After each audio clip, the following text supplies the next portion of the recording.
The Google Cloud Arcade Facilitator program is a structured learning path designed to help participants gain hands-on experience with Google Cloud technologies. Here's how to complete the program. Sign up for the program. Register for the Google Cloud Arcade Facilitator program through your university or event organizer. You will receive an email with details on how to join. Access Google Cloud Skills Boost.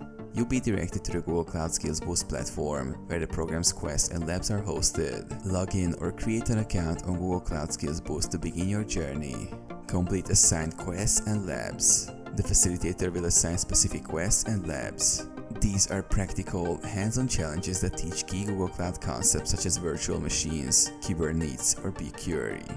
Each quest may consist of multiple labs, which should be completed within the allotted time.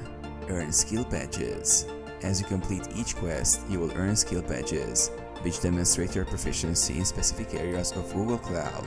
Track your progress and make sure you complete all required quests to fulfill the program's requirements. Submit completion.